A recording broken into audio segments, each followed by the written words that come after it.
Okay, so we had David Edward Maust. He was born in Connellsville, Pennsylvania in 1954. His parents were George and Eva Maust. His father was orphaned as a kid, and his mother was diagnosed as psychotic and mentally ill.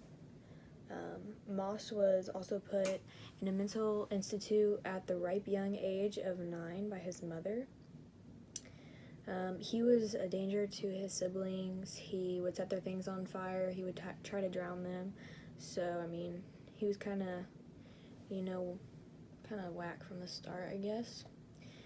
The institute he was put in was mostly for kids with mentally ill parents that could not take care of their children. But obviously he was in there for other reasons, not because his parents couldn't take care of him. He felt as though he were dumped by his family, that they kind of just left him behind.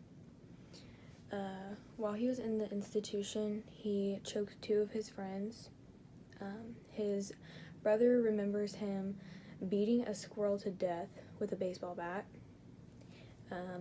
Maust had also been molested as a child after he left the institution, and he was put in a children's home at the age of 13. So, I mean, he had really already had a lot happen to him just in the first 13 years of his life. I mean, that's a lot to happen to a child.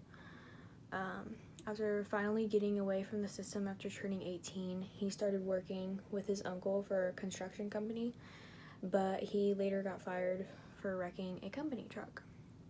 After being fired, he tried to go back home to his mom, but she told him no.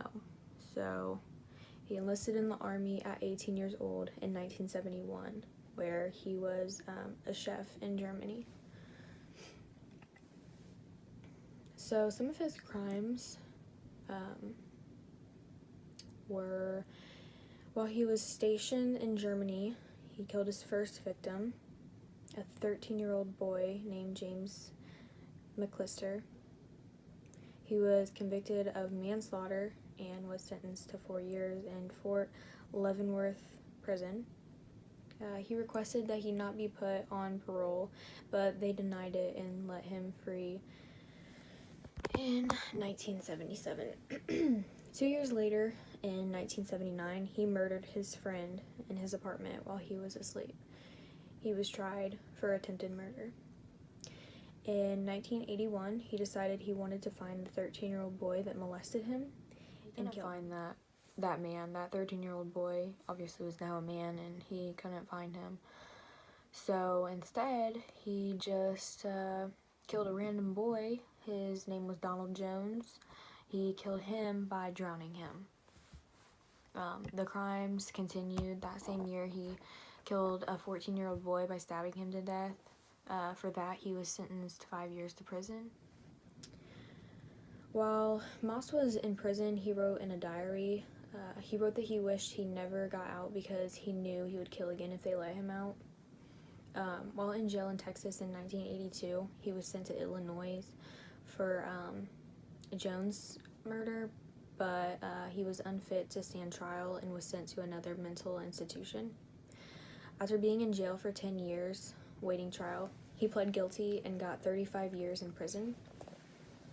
Although he was credited for the 12 years and would get off early with good behavior.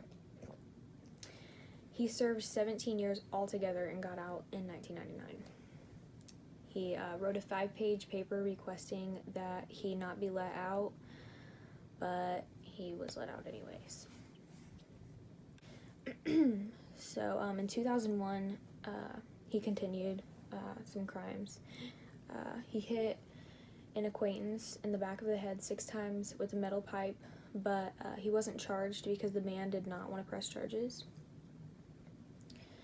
Lastly, on December 12, 2003, David Maust was arrested for the death of James Regany.